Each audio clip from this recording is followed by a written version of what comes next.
अखिल की संगत। यादें बातें रेडियो की। नमस्कार। ये तो सभी जानते हैं कि रेडियो का मतलब है आवाज की दुनिया। रेडियो की जो आवाजें हैं वही उसकी पहचान है। अगर हम सभी माध्यमों की बात करें और पुरानी आवाजों को याद करें, हरीश भीमानी, अमीन सयानी, बृजभूषण साहनी, मनोहर महाजन, पुष्पा नटराजन, शमीम जायसी, मरियम काज़मी, देवेंद्र सक्सेना, गुलशन मधुर, उमेश अग्निहोत्री, और विदेशी प्रसारण माध्यमों की बात करें तो कैलाश बुधवार को अभी अब हाल ही में हमने खोया है। Bridge Sharma voice of America में, ओंकारनाथ श्रीवास्तव, तमाम नाम जहन में आते हैं जिनकी प्रतिभा ने रेडियो को नवाजा और रेडियो ने जिन प्रतिभाओं को संवारा। उसमें चाहे आकाशवाणी हो, चाहे रेडियो सिलोन हो, चाहे बीबीसी हो, ये सारे माध्यम विविध प्रकार की प्रतिभाशाली आवाज़ों से ही नवाजे गए और उसी से पहचाने भी गए। और ऐसी ही एक आवाज़ है जो बहुत सुनी और सराही गई है। This is All India Radio. The news read by Rini Simon Khanna. जी हाँ, ये आवाज़ आज भी उतनी ही शफाक, बुलंद और गरजदार है, पर साफ है जितनी 1982 के एशियाई खेलों के समय सुनी गई थी। रिनी साइमन खन्ना से हम बात कर रहे हैं, उनकी यादों को टटोल रहे हैं, जो इतना लंबा समय उन्होंने रेडियो और दूरदर्शन और दूसरे माध्यमों में बिताया है। कुल मिलाकर आवाज़ की दुनिया में जो अपनी पहचान बनाई है, वो कैसे बनाई है। मैंने खुद रिनी के साथ बहुत समय काम किया है और रिनी के बारे में अगर हम जानना समझना चाहें और गूगल करें तो वहाँ बड़ी बड़ी बातें लिखी हुई हैं, पर मैं इतना जानता हूँ कि वो बहुत मेहनती, मृदुभाषी, काम करने वाली एंकर हैं, प्रेजेंटर हैं, जिनका पूरा व्यक्तित्व देखकर आपको पता लगता है कि ये आदमी कहीं ना कहीं प्रसारण की दुनिया से, कम्युनिकेशन से जुड़ा हुआ है। रिनी उन लोगों में से हैं जिन्होंने रेडियो से जिंदगी को सीखा और फिर रेडियो को अपनी प्रतिभा से नवाजा। हमारे साथ हैं Rini Simon Khanna. Thank you so much. बहुत बहुत शुक्रिया कि आपने मेरे बारे में सोचा भी। हालांकि हमारा और आपका रिश्ता जो है काफी लंबा है और हम लोग दोनों रेडियो में काम कर चुके हैं इकट्ठे। आप हिंदी वाले न्यूज रूम में और मैं इंग्लिश के न्यूज रूम में। तो अच्छा लग रहा है सुन के भी और समझने में भी कि भाई आप आज भी रेडियो के साथ जुड़े हुए हैं। वायु सैनिक पिता की संतान होने के कारण रिनी के बारे में ये बहुत दिलचस्प बात है, जो अक्सर ऐसे परिवारों में हुआ करती है कि पिता का तबादला होता रहा, जगह जगह पढ़ती रहीं, कई तरह की भाषाएं भी सीख लीं और उसके बाद जब आखिरकार दिल्ली लौटी तो एक प्रतिभाशाली विद्यार्थी के नाते, जैसा हम सब के साथ हुआ है, मैं भी हमेशा अपना उदाहरण देता हूँ कि मेरा रेडियो से पहला परिचय एक डिबेट कंपटीशन के थ्रू हुआ था जो आकाशवाणी नजीबाबाद में, देहरादून में किया था। और कुछ ऐसा ही संयोग रिनी साइमन के जीवन का है। क्या, आइए सुनते हैं। शंकर्स इंटरनेशनल करके एक कंपटीशन होता था। पेंटिंग कंपटीशन ज्यादा मशहूर था, पर एक स्पीच कंपटीशन भी होती थी। तो उसमें मैंने भाग लिया और ऑल इंडिया लेवल पे मेरे को गोल्ड मेडल मिला उसमें, गुड स्पीच के लिए, बेस्ट स्पीच के लिए। इंफॉर्मेशन एंड ब्रॉडकास्टिंग मिनिस्टर उन दिनों जो होता थे वसंत साठी जी, वो आए थे और उन्होंने मेरी भाषा सुनी और मेरे को प्रोग्राम के बाद मिले और बच्चे आप तो बहुत अच्छा बोलते हो, तो आप रेडियो में क्यों नहीं जा रहे हो? तो मैंने कहा मेरे को तो नहीं पता रेडियो का। तो जो रेडियो के रिपोर्टर्स आए थे उस प्रोग्राम को कवर करने के लिए, उन्होंने उनको बुलाया और बोला कि इनकी आप प्लीज ऑडिशन करवाइए और इनको आप दाखिला दिलाइए, कैसे भी इनको रेडियो में दाखिला दिलाइए। तो मैं अगले हफ्ते या उसी हफ्ते में मेरे को युवावाणी से न्योता मिला और मैं गई मिलने के लिए। उषा पूरी थी उस टाइम पे। तो उन्होंने मेरे से मिले और बोले कि भाई आप तो बहुत छोटे हो, पर फिर भी आपकी आवाज जो है बहुत मैच्योर और आवाज जो है भारी है, तो हम प्रोग्राम्स कुछ करना चाहते हैं आपके साथ। आप एक माइक्रोफोन ले लीजिए, रिकॉर्डिंग मशीन ले लीजिए और आप कोई भी चीज मतलब किसी विषय के ऊपर आप एक प्रोग्राम बना के हमारे को ले आओ, आप रिकॉर्डिंग कर लीजिए। तो इस तरह से मेरी शुरुआत हुई। तो 1979 में मेरी शुरुआत हुई युवावाणी से। तो इस तरह से युवावाणी में आपने शुरुआत की, फिर कैसे चली आगे रेडियो के साथ गाड़ी? तो युवावाणी में जब हमने दाखिला किया तो छोटे छोटे प्रोग्राम्स बने, हमारे को मौका दिया गया। क्योंकि मेरा जो एक्सपीरियंस इंग्लिश के ऊपर था, अंग्रेजी के ऊपर था, मैंने हिंदी प्रोग्राम्स तो किए नहीं, पर अंग्रेजी के जो प्रोग्राम्स थे वो थे वेस्टर्न म्यूजिक बेस्ड। एक फोर्सेस रिक्वेस्ट होता था, एक वेस्टर्न म्यूजिक के ऊपर होता था। तो इस तरह से उनके ऊपर भी थोड़ा सा एक्सपीरियंस मिला कि भाई दिल्ली बी के लिए जो एक अलग सी चैनल थी, दिल्ली बी के ऊपर भी हमने काफी काम किया अनाउंसर के तौर पे और प्रोग्राम्स बनाने के तौर पे। तो रिक्वेस्ट प्रोग्राम्स होते थे। अच्छा, अब हालांकि मेरी इंटरेस्ट था न्यूज के लिए, तो न्यूज के लिए इतनी जल्दी तो आप नहीं जा सकते थे क्योंकि वहां पे तो काफी वेटरन्स थे उस टाइम पे, रोशन मेनन, पैमेला सिंह, सुशील जवेरी, हरीश कश्यप, इस तरह के नाम थे पहले, लोतिका रत्नम, शरजीत सेन, मनोहर कौल, इस तरह के बड़े बड़े मशहूर नाम थे उस टाइम पे। मेलविल डिमेलो भी थे उस टाइम पे जिंदा, और बोरुन हलदार, तो स्फूर्ति सिन्हा, मतलब कई नाम थे जिनके ऊपर आप मतलब खाली आपने आवाज सुनी थी, कभी आपने रूबरू उनको कभी देखा नहीं था। और तो जब जब ऑल इंडिया रेडियो आकाशवाणी भवन में पहुंची तो न्यूज रूम में भी झांक के जाते थे देखने के लिए कि ये हैं कौन, इनकी शक्ल कैसे लगती है, आवाज तो हमने सुनी हुई है पर शक्ल कैसे लगती है। तो वो रुचि जो था वो जिंदा रहा। 82 में एशियन गेम्स आया, दिल्ली में हो रहा था उसका, तो उसके लिए उन्होंने ऑडिशन किया कि भाई आप आइए अनाउंसर्स बनने के लिए, वेरियस स्टेडिया और कमेंट्री बॉक्स में आप कमेंट्री देने के लिए अलग अलग स्पोर्ट्स के ऊपर। तो मैंने वो तो क्लियर किया और हम सेलेक्ट भी हो गए। एशियन गेम्स की ओपनिंग सेरेमनी के लिए मेरे को चुना गया और मैं नेहरू स्टेडियम में मेलविल डिमेलो के नीचे अनाउंसमेंट्स कर रही थी। तो उसी दौरान उन्होंने न्यूज रूम में भी ये एक आया कि भाई 5 मिनट का बुलेटिन दिया जाएगा और हर half an hour, I think it was every half hour, every half hour पर जा रहा था बुलेटिन। बिल्कुल बिल्कुल। तो अब न्यूज रूम में जो था आपके पास रेगुलर्स थे जो एम्प्लॉइज थे, पर ये 24 आवर सर्विस मैनेज करने के लिए उनको और भी न्यूज रीडर्स चाहिए थी जो कैजुअल भी हैं और उन्होंने नया रिक्रूट भी करना था। तो भाई मेरी ऑडिशन हो गई। अब नॉर्मली ये होता है कि ऑडिशन के बाद आपको ट्रेन किया जाता है और आप एक प्रोग्राम में, मतलब ऑफिशियल नहीं था पर फिर भी ऑफिशियल था। सुशील जवेरी थे चीफ न्यूज रीडर और उनके नीचे आप एक ट्रेनिंग प्रोग्राम के लिए जाते थे। आपको प्रोनाउंसिएशन सिखाया जाएगा, आपको एक रीडिंग स्टाइल सिखाया जाएगा। 1982 में जब ये एशियन गेम्स हुआ तो उनके पास न्यूज रीडर्स की कमी थी। मेरे को उन्होंने चुन तो लिया था, मैंने क्लियर कर लिया था, पर they did not send me for a training program. मैं सीधे बुलेटिन पे ही डाली गई और वो 5 मिनट का जो बुलेटिन होता था, वो 5 मिनट का बुलेटिन इतना भारी होता था नाम के साथ, इतने देशों के नाम, दुनिया भर के देशों के नाम होते थे। हाँ, अलग देशों के नाम होते थे। तो हॉकी से लेके बैडमिंटन से लेके स्विमिंग, रेसलिंग, जो भी है, मतलब जितने स्पोर्ट्स आप कवर कर पाए 5 मिनट के अंदर विथ दीज नेम्स, जो काफी टंग ट्विस्टर्स होते थे, क्योंकि मतलब इंडियन नेम्स तो हैं ही टंग ट्विस्टर्स, पर अन्य भाषा और अन्य देशों के नाम जो हैं वो और भी कठिन होते थे। खासतौर से एशियाई देश थे जिसमें रशिया भी था, शायद के भी खिलाड़ी थे, चाइना भी था। बिल्कुल बिल्कुल। तो कई नाम तो हमने कभी सुने ही नहीं थे और उच्चारण कैसे करना वो तो पता ही नहीं होता था।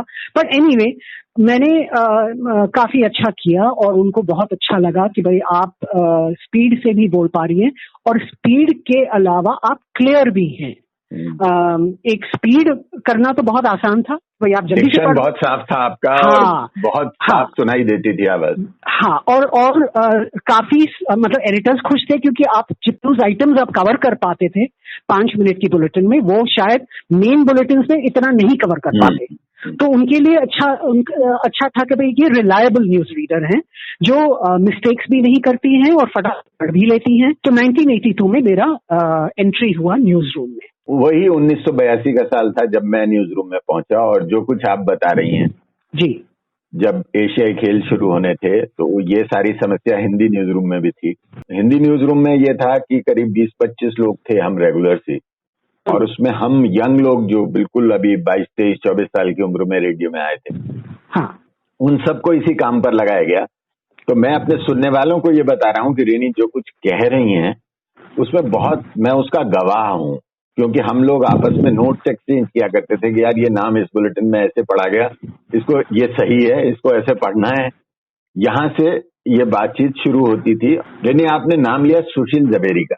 मैं थोड़ा सा आपके जो यादों की वो है उसको तोड़ रहा हूँ कड़ी को। आपने नाम लिया सुशील जवेरी का, और हम सब जानते हैं कि सुशील जवेरी बहुत हार्ड टास्क मास्टर थे। बिल्कुल। और मुझे वो दिन याद हैं जब सुबह का बुलेटिन होता था 8 बजे का, और उसके बाद रेने साइमन एक डायरी लेके बहुत सारे नामों की लिस्ट लेके हमारे न्यूज को जो कॉरिडोर थे न्यूज रूम के उसमें घुमा करती थी। सबसे पहले हिंदी, फिर बांग्ला, फिर तमिल, तेलुगु, कन्नड़, एक एक जगह जाके एक एक नाम, यार इसको लिख दो, कैसे कैसे बोलेंगे, इसमें आ कहाँ आएगा, इसमें एम्फेसिस कहाँ होगा। तो उस बारे में कुछ बताइए। आपने बहुत अच्छा याद दिलाया, और आज भी मैं सुशील जवेरी के साथ बात करती रहती हूँ। वो अहमदाबाद में रहते हैं। ही इज नाउ 80+, और काफी मतलब तेज याददाश्त उनकी आज भी है। तो मेरी जो स्कूलिंग हुई, द एक्चुअल वर्ड इज कि भाई मेरा जो न्यूज रूम में जो मेरी फाउंडेशन उन्होंने ले किया वो सुशील जी की ही है। और उनके नीचे हमारे को, मतलब जैसे आपने कहा, सवेरे हमारा टास्क होता था कि भाई आप 6 बजे की बुलेटिन पढ़ने आ रहे हो, तो आप 5 बजे आप वो पहुंच ही जाते थे, और फिर आप 6 बजे से लेके 8 बजे तक आप न्यूज़पेपर्स में से सारे नाम जो मुश्किल हैं बोलने के लिए या नए हैं बोलने के लिए, उनको निकाल के चुन के एक डायरी में लिखते थे। और उस डायरी के अंदर सुशील जवेरी के निगरानी के नीचे आप देवनागरी में उसका सही उच्चारण लिखते थे। After having gone to every news room, मतलब रीजनल लैंग्वेजेस का तो न्यूज रूम में जाते ही जाते हैं क्लैरिफाई करने के लिए कि भाई ण है या न है या टमाटर का ट है। तो इस तरह से छोटी छोटी डिफरेंसेस और नुआंसेस जो हैं, लेयरिंग जो है, आपको ये आता है। और दूसरा, आपको हियरिंग में, लिसनिंग में आपको ये एक प्रैक्टिस हो जाता है कि आप पढ़ पाते हो। अच्छा, उसने ये वाला न बोला था, ये वाला न नहीं बोला था। तो इस तरह से वो उन्होंने हमें सिखाया। हमारा एक काम होता था कि आप सुबह बैठ के बुलेटिन पढ़ने के अलावा आप बैठ के ये डिक्शनरी बना रहे हो, और डिक्शनरी वहां पे एक बाइबल की तरह होती थी कि सारे न्यूज रूम के जुड़े हुए लोग जो है वो आते हैं और वो चेक आपने ये जो लिखा है वो वैसे ही पढ़ा जा रहा है या स्टैंडर्डाइजेशन जो है न्यूज रूम में ऑल इंडिया रेडियो में होता है कि नहीं, और फॉलो किया जाता है कि नहीं। और हर बुलेटिन के बाद और सबको फॉलो करना होता था, मतलब बाकायदा मॉनिटरिंग होती थी। हाँ, वो वहीं पे आ रही हूँ कि भाई हर बुलेटिन के बाद आपको ये फोन कॉल जरूर आएगा सुशील जवेरी से कि भाई आपने कहाँ पे गलती करी, कहाँ पे आपने सांस नहीं लिया, कहाँ लेना चाहिए था, आपने क्या गलत और सही भी क्या बोला, वो आपको बताते। तो एक वाकई में लगता था कि आप स्कूल में हो, आपके ऊपर एक टीचर की जो है निगरानी है, और एक मतलब मजा तो आता ही कि immediate there is a response.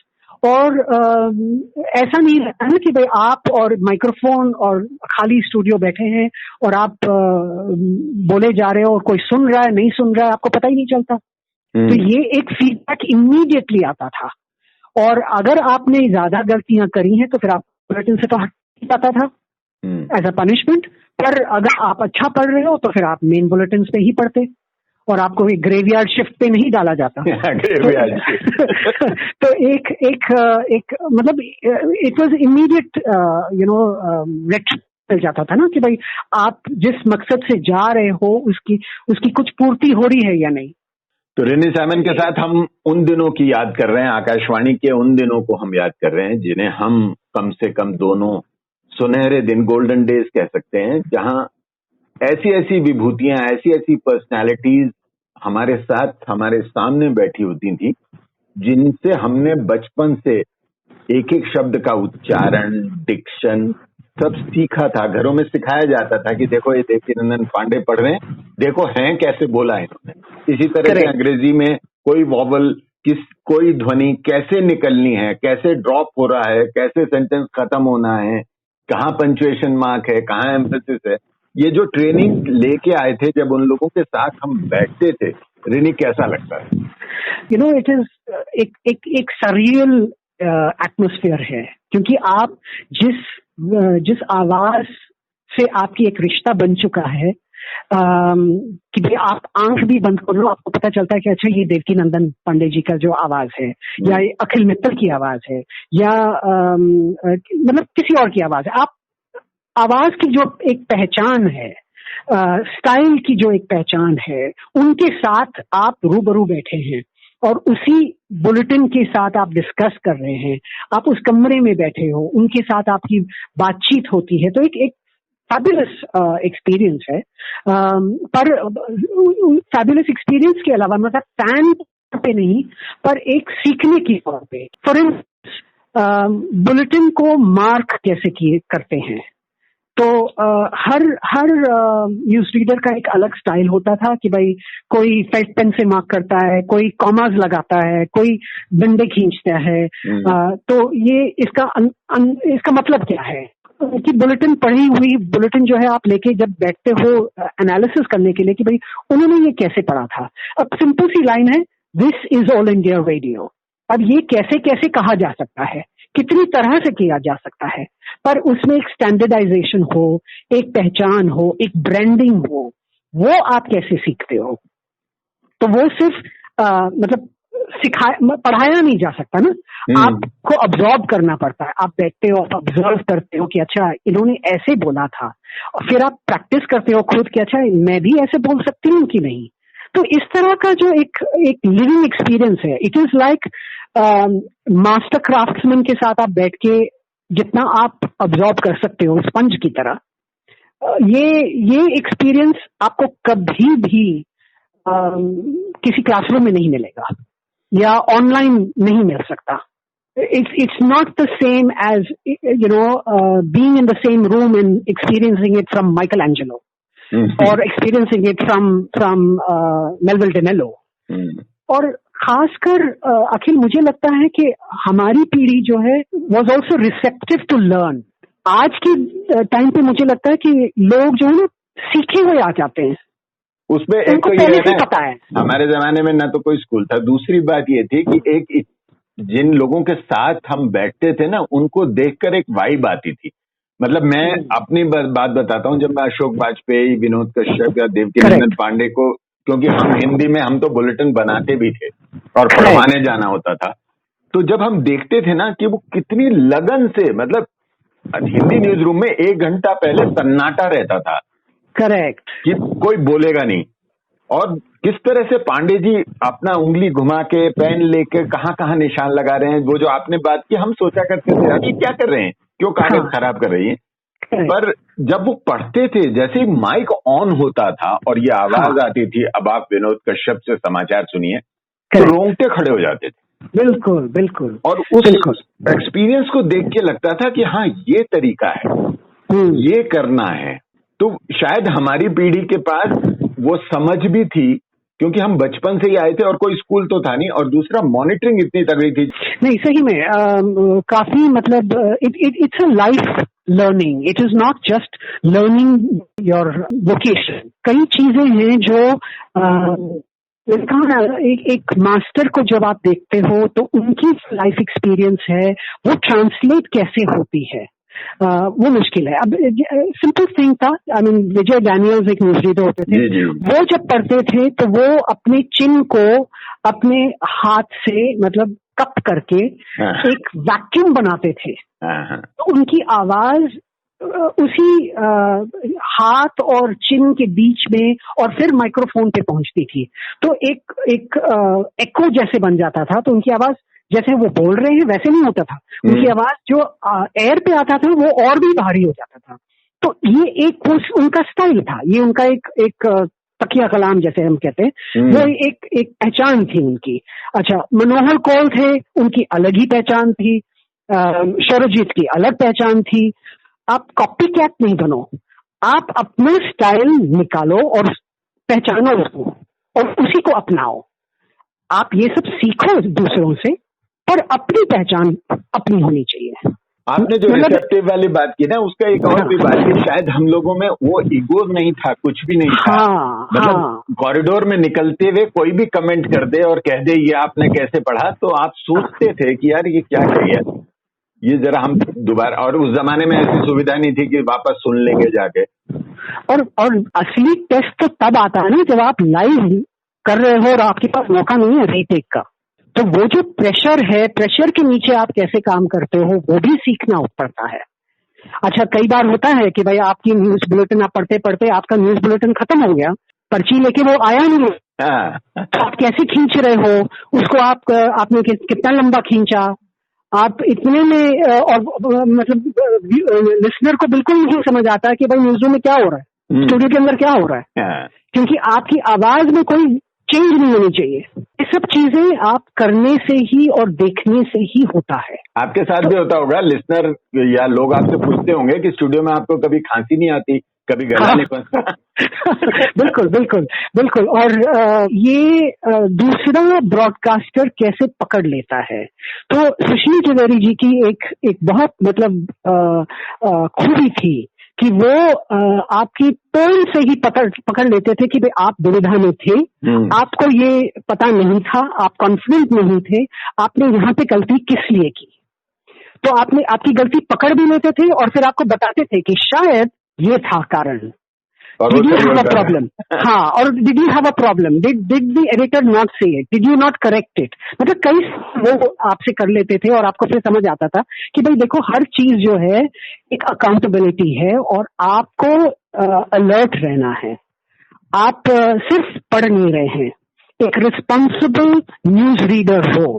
तो जब चिट्ठी आती थी हमें जो फीडबैक आता था वो इस तरह से आता था कि आप लद्दाख में कोई बैठा है, उसके न्यूज़पेपर नहीं मिलता है, टेलीविजन तो पहुंचा ही नहीं था, पर रेडियो ही उसका एक माध्यम था सुनने के लिए। तो ये काफी कुछ हमारे को सीखने को मिला न्यूज रूम में। इट वाज नॉट जस्ट कि आप गए, बुलेटिन पढ़ा और खत्म। रेनी साइमन खन्ना के साथ हम रेडियो के उन दिनों को याद कर रहे हैं जिन्हें हम दोनों कम से कम और बहुत सारे हम जैसे लोग रेडियो के सुनहरे दिन कहते हैं। यादें बातें रेडियो की जारी रहेंगी। नमस्कार। अखिल की संगत YouTube चैनल पर आप और भी बहुत कुछ सुन सकते हैं।